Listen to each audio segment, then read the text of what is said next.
maybe, Lordship, reporter was a fixed item. 14,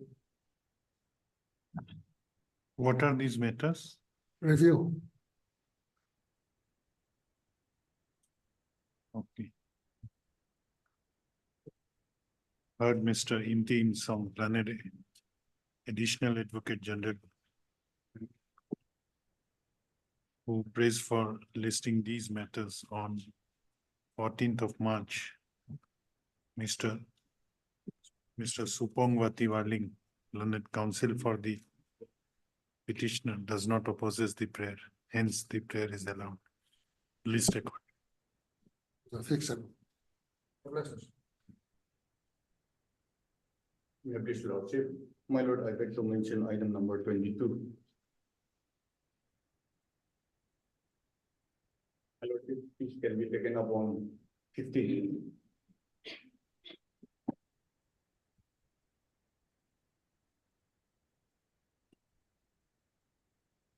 Fifteen would be difficult.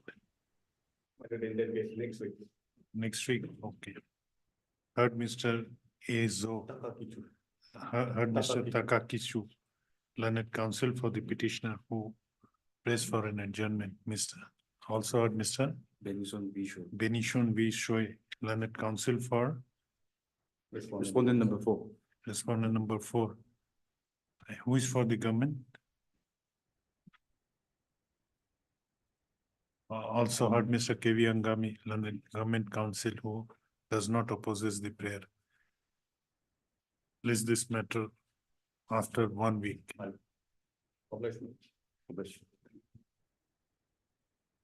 May I please, my lord. I may be allowed to make a mention for hearing item 19.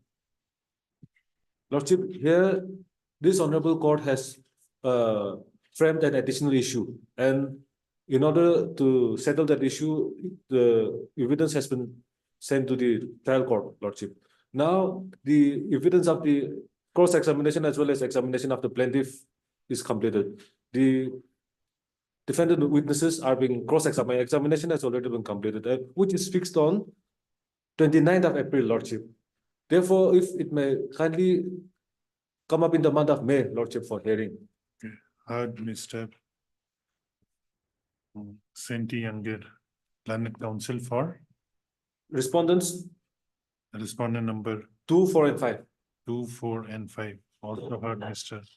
Takakichu, Learned Counsel, who is appearing on behalf of Mr. I. Lima Toshi, Learned Counsel for the appellant, as well as Mr. Kivi Angami, Learned Government Counsel.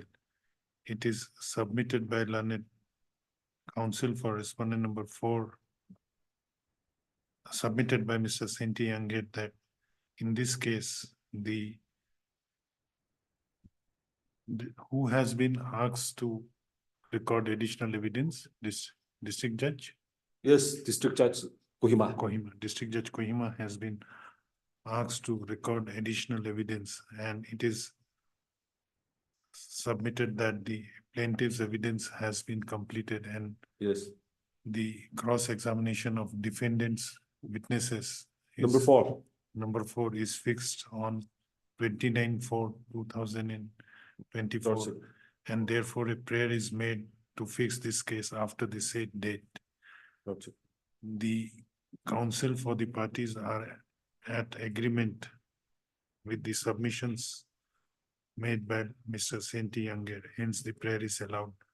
Let this matter be listed in the first week of May. Second week, Lordship. Second week of May. Lordship, deeply obliged.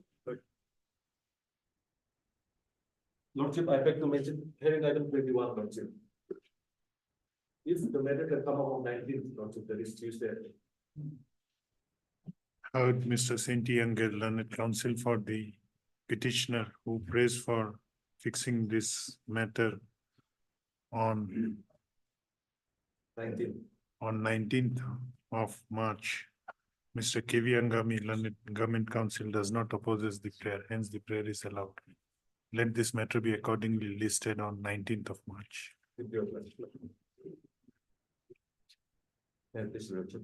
Lordship, I beg to mention item number 25 on behalf of Council for the Petitioner. Lordship, can we assist with that? Heard Mr. Pakin Chapo, learned counsel for the petitioner who prays for an adjournment. On what ground you are praying for adjournment? Lordship, I'm referring on behalf of Hakim Richapol. Oh, okay. What is the reason for it? Lordship, it is out of session. On the ground that the conducting counsel is out. What is your name? Mr. Katishu. Write his name. The conducting counsel, Mr. Pakindri Chabbo, is out of station. Mr. Aliba Ozikum, learned counsel for respondent number. Sole respondent, Lordship. Learned In order- counsel for the in sole order- respondent does not oppose the prayer, hence the prayer is allowed. Let this matter be listed after a week. Obliged, Lordship.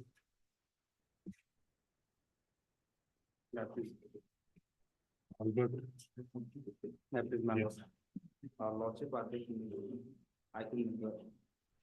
18, Lordship, that is to be item number. 18. Lordship, here I'm for respondent number 1. I will leave this to the conflict for Lordship and examination.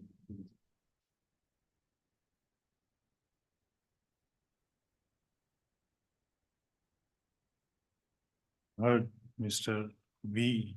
Zimumi, learned government advocate who prays for 3 weeks time, Lordship. 3 weeks Lordship, time. since I'm here to discuss.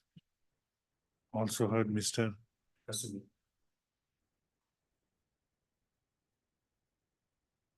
What is your name? Yeah, Kasumi, Lordship. Write his name. Yakasumi, learned counsel for the petitioner who does not opposes the prayer. Hence the prayer is allowed. Let this matter be listed after 3 weeks. Hello.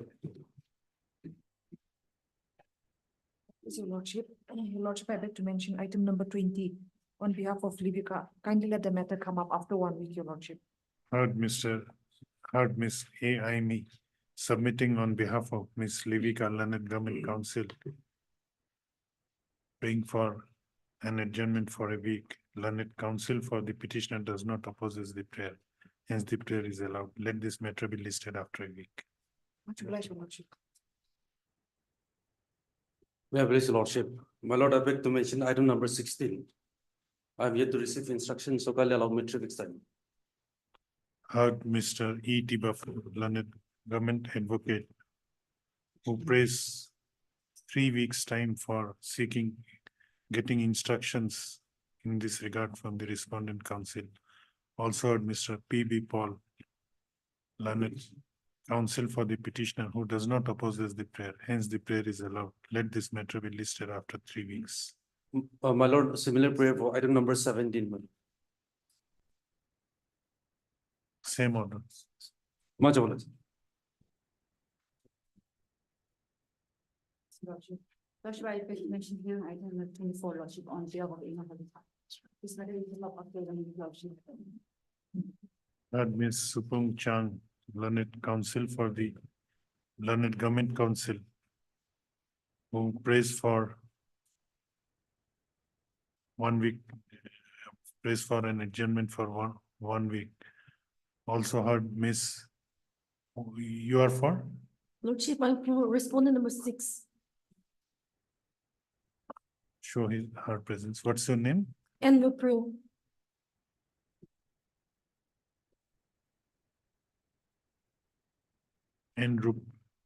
Enrupreo, learned counsel for respondent number 4 as well as 6, Lordship. 6. And your, what's your name? Oh, and as well as Miss K. Longkumar, appearing for the petitioner who does not oppose the prayer. Hence the prayer is allowed. Let this matter be listed after a week. Lordship, I have similar prayer for item number 28, Lordship, on behalf of Ina Halita. Yes, heard Miss S. Chang submitting on behalf of Miss Ina Holly, learned government council, who prays for A week's time. a week's time. Lordship, let it come up on Monday or Tuesday, Lordship. Heard Mr. C. D. Rumseng, learned counsel for the petitioner who concedes to the prayer and also prays for fixing this matter on 19th of March. The prayer is allowed. Let this case be accordingly listed on 19th of March. Lordship, Place. Just a minute. I was instructed that Lordship, she won't be here, Lordship, on 19. When So if this matter can come up on 22nd, Lordship. 22nd, Oh. on 22nd of March. Obliged, Lordship. Deeply obliged, Lordship. Recommend item number 6 to 9, Lordship. 6 to 9, Lordship. On 6, 7, 8, and 9, Lordship, on behalf of Pichano, Lordship. Can you grant me 3 weeks time to file my counter, Lordship? Heard Ms. S. Cham, Learned Counsel, Government Counsel, who prays for an adjournment to allow the respondent side to file affidavit in opposition. How much time you are, 3 weeks, Lordship. 3. Mr. Supamwati Waling, Learned Counsel for the petitioner does not opposes the prayer. Hence the prayer is allowed. Let this matter be listed after 3 weeks. 3 weeks. Right, Lordship. So Lordship, I'd like to mention item number 23 on behalf of M. Solo. Kindly list this matter after a week. You have informed the appellant side. So Lordship. 23. Heard Ms. Shisa Jamir. Sisha Jamil, Learned Counsel, submitting on behalf of M. Solo, Learned Counsel for the respondent, who praying 1 week's time. Yes, Your Honor. Mr. Lima Wapang, Learned Counsel for the appellant, does not opposes the submits the Mr. Lima Wapang, Learned Counsel for the appellant, submits that earlier also the respondent has taken adjournment on several occasions, and therefore last chance may be granted to them. Considering the submissions made by the councils, the prayer is allowed. Let this matter be listed after a week. Lordship.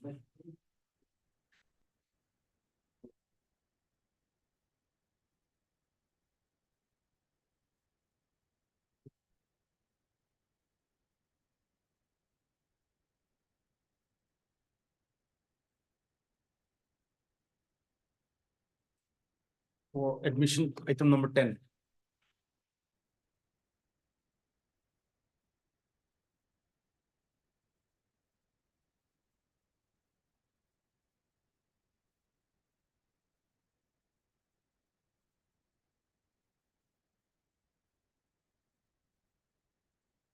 May it please the question? Yes. My lord, I am aggrieved by impugn order asked by London District Judge, Himapur, Nagaland, that annexure 4, page 227 to 232. Your lordship, the factum of the case is that, your lordship. Sure, definitely.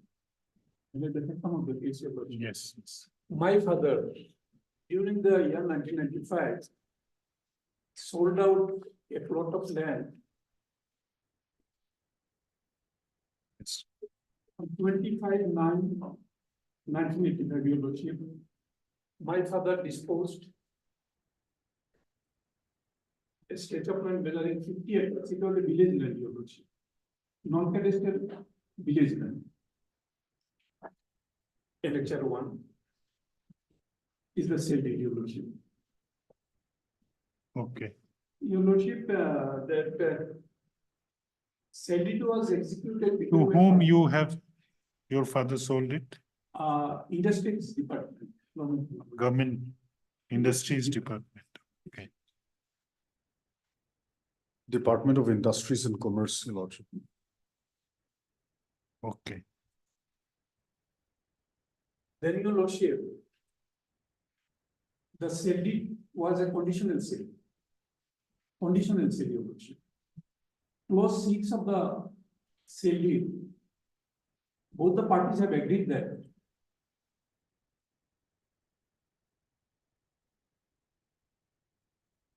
the land was given for the purpose of citronella farming, your lordship, to the industries department. Okay, And this conditional sale deed, clause number 6, it stipulates that in the event industries department divert from the project or abandon, then land will be returned back to my farm. It was a conditional sale deed. And here, your lordship, dispute between myself and the industries department is that industries department has given the land, a portion of the land where this citronella farming was continuing to the railway department for railway line.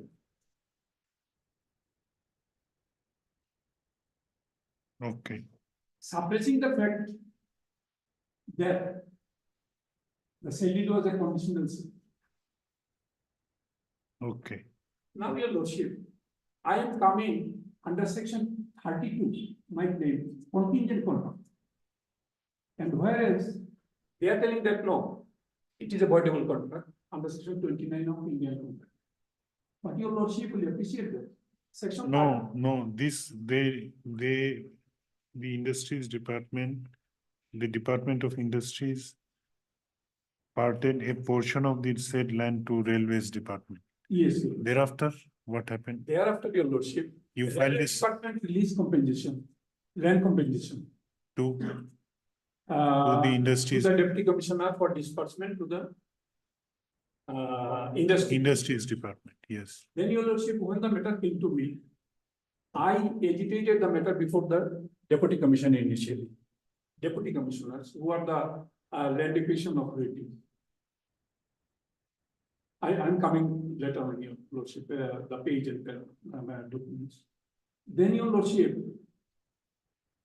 then when I came to know that land compensation was, my petition was not given effect, that any result was not being needed. No, what you pleaded before DC? DC, that the land, what land, it was under condition sale and whatever compensation it should be given Went to you instead Yes, of the industries. page 79 of my petition. I am coming later. Okay, Then, your lordship, when I find that this railway department, they have released the money to Deputy Commissioner Dimapur for onwards payment to the industry department. Then immediately, for my safety, your lordship, first I approached Deputy Commissioner, there was no result. Then I filed one civil suit. okay, you filed a civil. One civil suit, title suit number 0321. Before, 0321. Before the civil judge, senior division, Dimapur.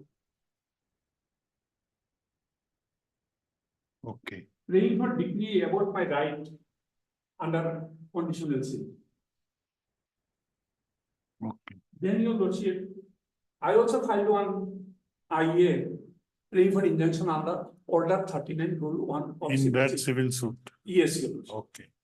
IA number 238. A miscase was filed, Yes, your lordship. IA civil 238-2021 under order 39 rule 1(2) of CPC. Praying for restraining the respondent. Here I made Deputy Commissioner of the party not to disburse them. Accordingly, your lordship, this learned civil judge, senior division Dimapur, by order dated 8/4/22, 08/04 to the 2022, granted temporary injunction, okay, Then, your lordship, industries department challenging the order, they came before this honorable court. However, this honorable court has observed that that their petition is not maintainable because under order 43 rule 1, redoing section 104 of CPC, they have to, Miscellaneous appeal. yes, approach before the district judge. District judge.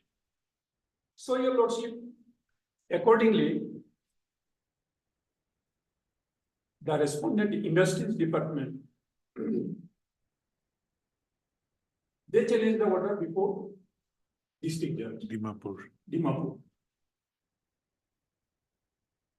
And your lordship, this district judge Dimapur, in first appeal number 0122. first It is appeal, registered 01 as first appeal or miscellaneous appeal, No, it was the first appeal. It was a fail. because this appeal was only against the injunction order. Yes, your lordship. It should have been registered as miscellaneous appeal. But Your Lordship, but it is the court that has registered the matter as a first appeal, Your Lordship. Okay. first Because, 0122. because title suit is still pending before Yes, your the, lordship. title suit has not yet come. True, No. Lordship. So it should have been miscellaneous appeal. It was just an appeal, but the honorable court below turned it as a first appeal. When there Because- is no second appeal here in this matter, Your Lordship. So that's why the matter before this honorable court is now. What, how it, what was the nomenclature? First appeal number? First appeal 0122. Then your lordship. Because this, nomenclature matters and Lordship. civil rules and orders prescribe how to what nomenclature should be given to Yes, what case. What I could also there. Anyway, your lordship, Okay. because First appeal 01 of 2020, 22. 2022. And your lordship, London district judge by order dated 23/06/2023 Yes. set aside the order, injunction order.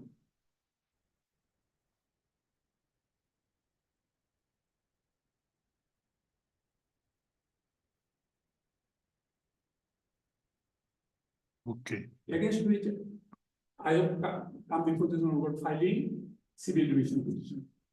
The instance civil division. Petition, Okay. 3 of 2023. Now, your lordship, the industries department, beside the other, one of the ground was there, that as per section 10 of that transfer of property, Albert. Transfer of property. Yes. transfer of property, I'm coming to that, your lordship. Transfer of property act, that this contract disputed the agreement, and they are terming it as absolute sale.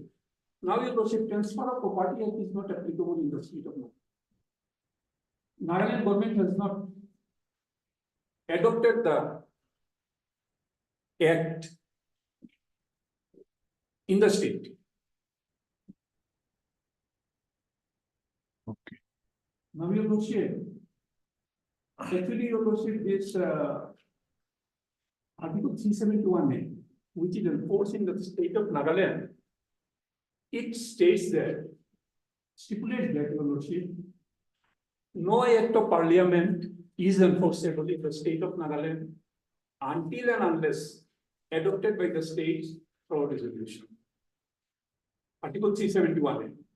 There are certain, one of them is pertaining to land. Culture and everything, but regarding land also. But transfer of property has not been adopted, your lordship. Then, No, let us read that provision of 371A, yes, your lordship. 371. Constitution of.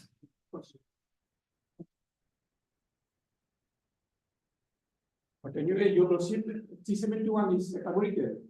No act of parliament Unless adopted by the state through resolution regarding.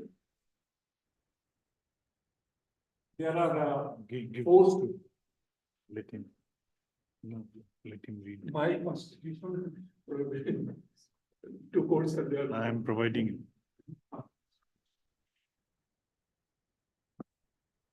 Show me that provision, 371A. relevant provision, which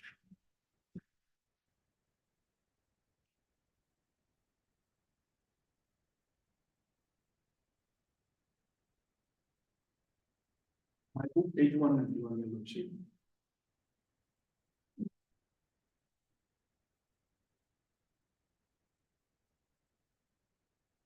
yes, 371A. Special provision with respect to the state of Nagaland.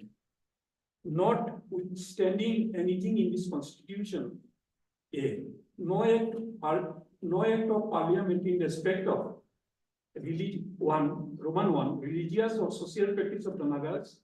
Number 2, Naga customary law and procedure. Number 3, administration of civil and criminal justice involving decisions according to Naga customary law. Roman 4, ownership and transfer of land and its resources. so your. So I cover under that. Your Lordship. Okay, Now, Your Lordship, shall apply to the state of Nagaland unless the Legislative Assembly of Nagaland by a resolution so decides. So here my contention is that, Your Lordship, that the act is not applicable. to no, this. this act is not applicable in the state of Nagaland. So when the act is not applicable, then the ratio decidency of this act, it is not enforceable. And furthermore, constitutional mandate cannot be overruled by any other statute also, Your Lordship. There are pattern of judgment. No, which law governs the transfer of property in Nagaland? Now, Nagaland, they are having their customary practices, Your Lordship. Suppose if I want to buy a plot of land, I am not entitled to, as a non-Naga, I am not entitled to buy any plot of land in Nagaland. And therefore, there are certain provisions also as per the customary practice, Your Lordship, that any stretch of land, any land, village land, it will not be transferable to others without the recognition of the village authority. GB signature, then the village council chairman, they are consent is required there. And there are other customary also, even also, Your Lordship, a Naga woman is also not entitled to have landed property in the villages for their customary practice. So this is quite a different, Your Lordship. Here my contention is there that this transfer of property, since it has not been adopted in the state of Nagaland, and furthermore, this constitutional provision cannot be overridden by any other statute, Your Lordship. So it cannot be enforced. It cannot be enforced as a rule in the state, Your Lordship. So now I am coming, Your Lordship.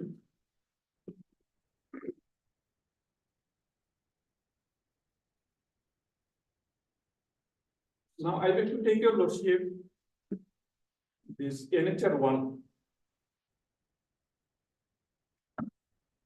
Page 59.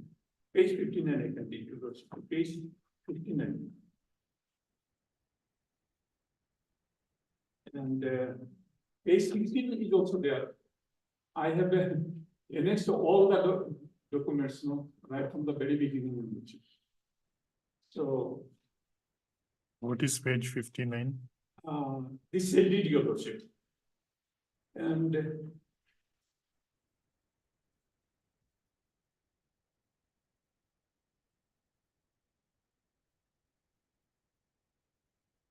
now clause 6. Between you, your father and industry, My father and the industries. industry department. Okay,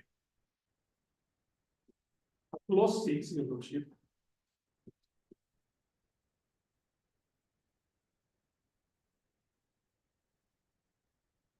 In the event of the department fails to continue the said project, and if abandoned, the said land shall be returned to the landowner.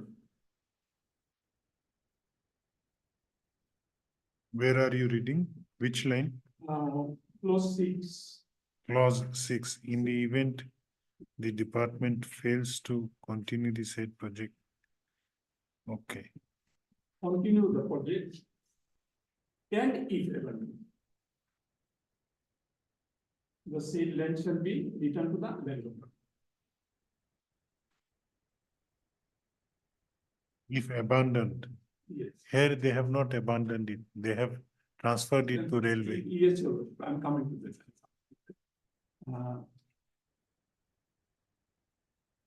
Continue the said project.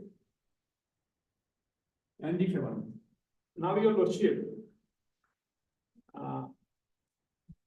this honorable court in the earlier hearing, this matter was heard also many times, your lordship. This honorable court by the order dated 15/12/2023. Your lordship, this is available in affidavit in opposition. Affidavit filed by the pro forma respondent number 3. It was filed on 23/1/24. Now, what happened on 15/12/23? This honorable court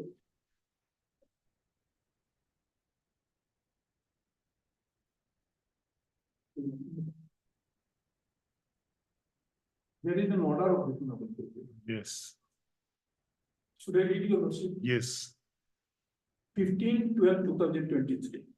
This court had on the earlier occasion asked Mr. K. Angami, senior government advocate, appearing on behalf of the Deputy Commissioner Dimapur and Tumuki Dima, to apprise this court as to under what authority the land has been taken from the Industry Department of the Government of Nagaland by the collector and given to the railways.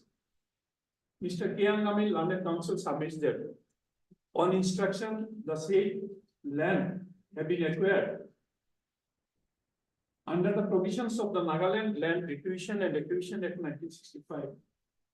It is the opinion of the court that if it is the case of acquisition of land, then the suit would not be maintainable. which suit filed by you? Filed by me, the District, okay, civil, civil senior, seniority. okay, And in such eventuality, the petitioner hearing, who was the plaintiff, would have to take recourse to section 12 of the said act of 1965. what is provided in section 12? Section 12. Your lordship, that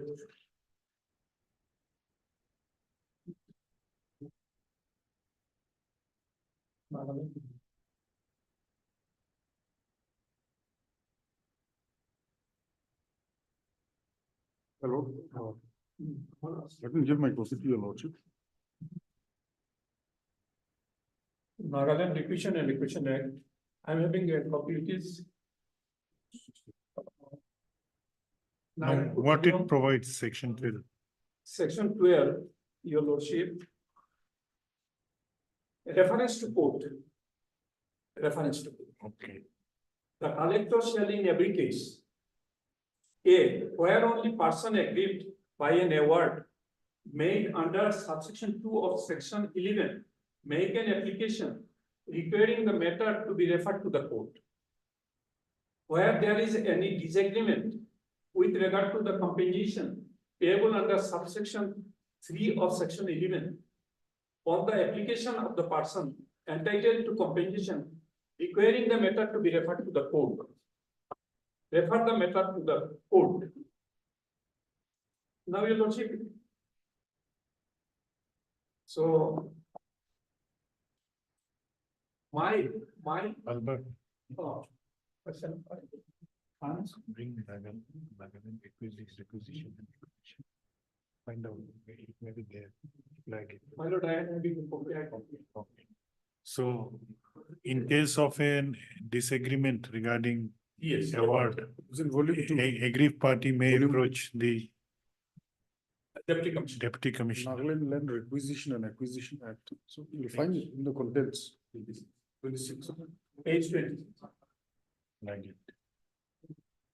Yes, you may continue. Now, your lordship. Be that as it may, the court would not like to pass such order without an affidavit from the Deputy Commissioner of Kohima, stating on all as regards the acquisition of land by the said authority. Lease the matter on 29/1/2024. The affidavit be filed by the Deputy Commissioner of Kohima on or before the next day. Is the next day. Okay. Now, your lordship, I beg to take your lordship, Annexure C in the same affidavit. Annexure C, next page. No, I'm not in the affidavit. I'm going through the order sheets. After order sheet, There is an affidavit. yes. This is the. Yes, affidavit, which page? Paging is not there, Annexure C, next page, your lordship. After order, then B, then C. Which is line for the government. Yes, there is a notification. Uh, Annexure B. Annexure C, See, there is a chart. chart, your lordship. I beg to your lordship to show.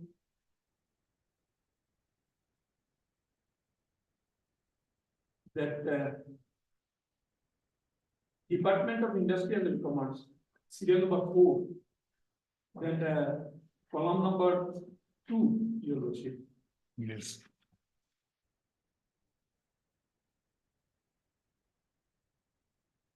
Yes, Department of Industries and Commerce, then it is written 30, then ordinary please sectoral plan. Sectoral plan. From the affidavit of the government, it is proved there. Sectoral project was there, the land given by the Industries Department. Sectoral farming has been given to the Railway Department. Your lordship, I am not against the development of the state, but your lordship, my right over the land. That is why besides this, in the main suit, your lordship, your lordship, my prayer before the Honorable Court of Learned Civil Judge Senior Division Dimapur, your lordship,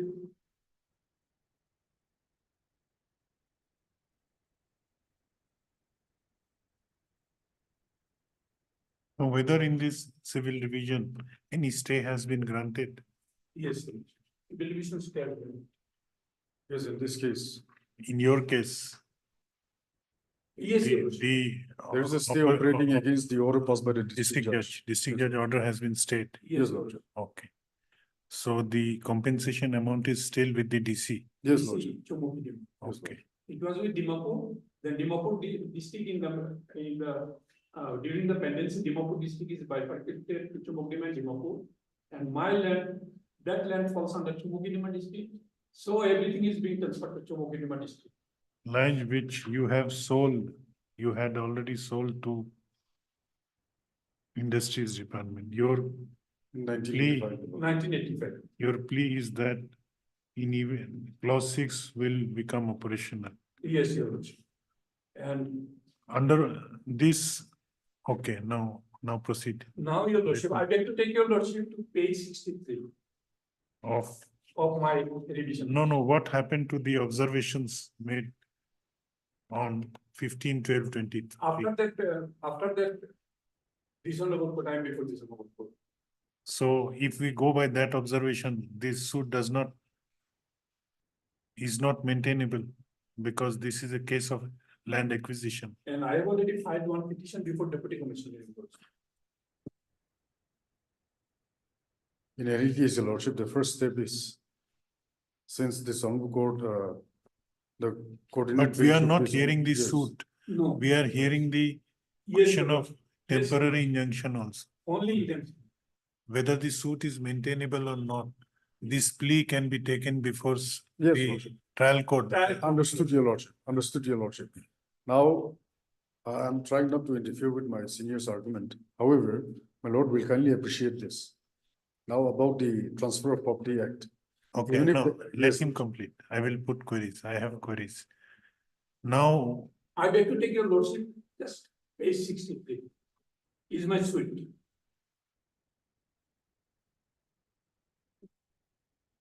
on what ground district judge set aside the injunction order? What was the reasoning? Yes, your lordship. That page. Two to seven. 2 to 7. 2 to 7. 2 to 7 to 230.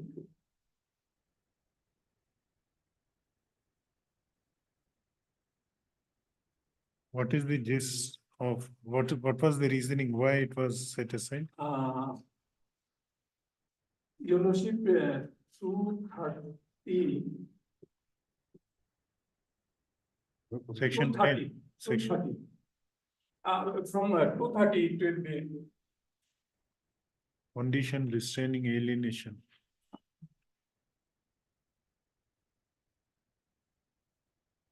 Your lordship, from 230 page, if I go through, Yes, not to kill the precious time of this honorable court, only this, para 6. para 5 is further.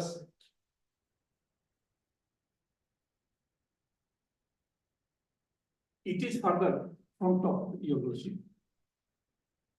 Yes, It is further submitted by the learned counsel for the appellants, that may industrial department, that the learned court below in not considering the objection raised by the appellants that the land has been outrightly purchased, and as such, having given up all his rights and title over the land in question, the OP number 1 cannot outrageously claim the land as the agreement do not empower him. Further, the land having been outrightly purchased and the sale registered, which means that the transfer process is concluded and renders the clause 6 void. Clause 6 void, as per the provision of section 10 of the Transfer of Property Act. As such, the learned counsel prays for quashing and setting aside the impugned order dated 8/4/2022, passed by the learned civil judge senior division Dimapur in IS civil number 238/2021, arising from title suit number 03 of 2021.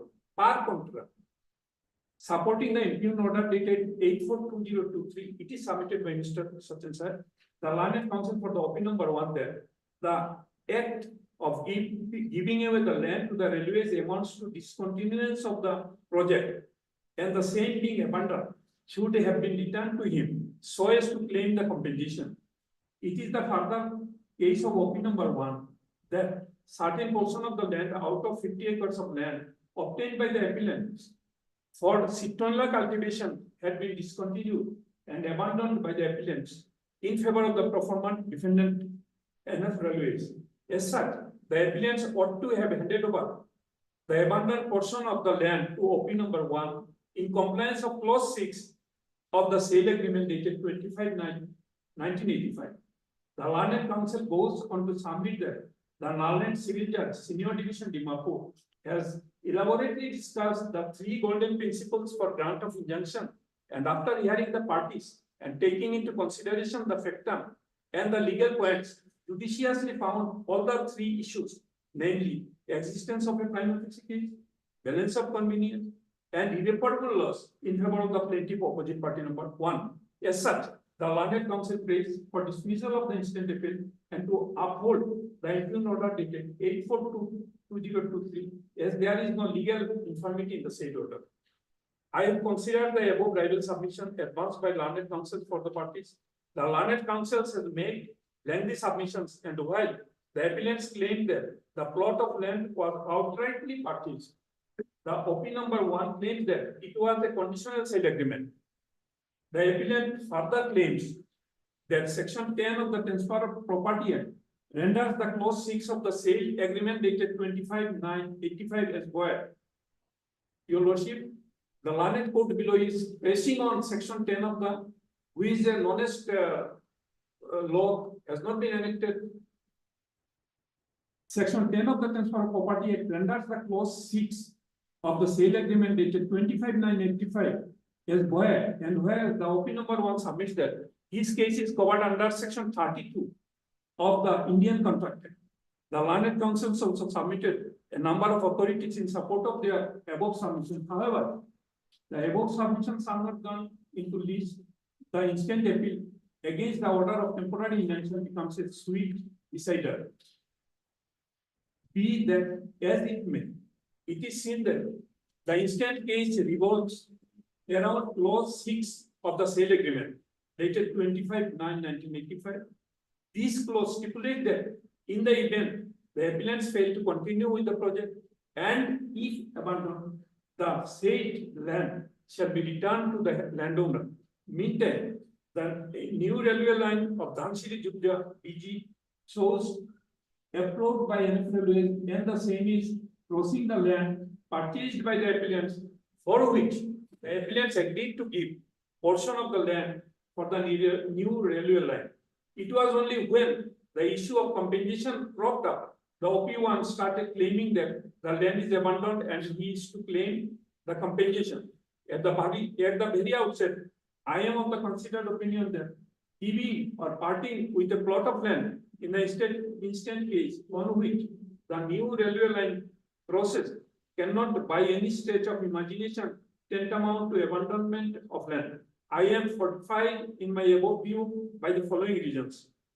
Though it is submitted by the learned counsel for OP1 that after execution of sale deed and handing over the possession of the land, the appellant started sectional farming, but after few years, the sectional farming discontinued in certain parts of the land. However, it is submitted by the learned counsel for the appellant that no portion of the land has been abandoned and no condition in the sale deed has been violated by the appellant. It is further submitted that the periodic cycle cultivation of sectional should not be construed as abandonment of the portion of the land. Thus, from the aforesaid, it can be safely concluded that there was no abandonment of the project and the land by the appellants and the giving and or parting with the plot of land by the appellants. Opinion number 3 is out of necessity for the larger interest of the state as a new railway track is being laid. The Dhansiri-Jubja BG. As such, where there is no abandonment of land, clause 6 of the sale agreement dated 25/9/85, which was registered at Kohima bearing registration number 27 dated 11/3/1986 cannot be enforced. The corollary is that the balance of convenience toward the appellants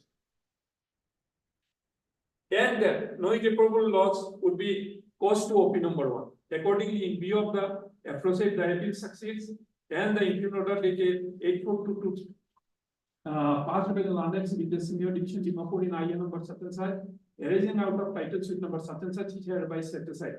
The parties have to report and appear before the London Civil Judge Senior Division Dimapur on 36/2023. Your Lordship, in one hand, the London court below is directed to appear. At what stage suit is pending?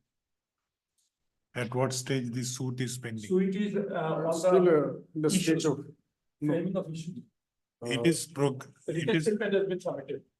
yes, but it's still at the stage of exchanging the written statement, Lordship. Further step has not been taken as yet. Parties may still file a It has been submitted. additional written statement also, Lordship, because the next step is yet to take.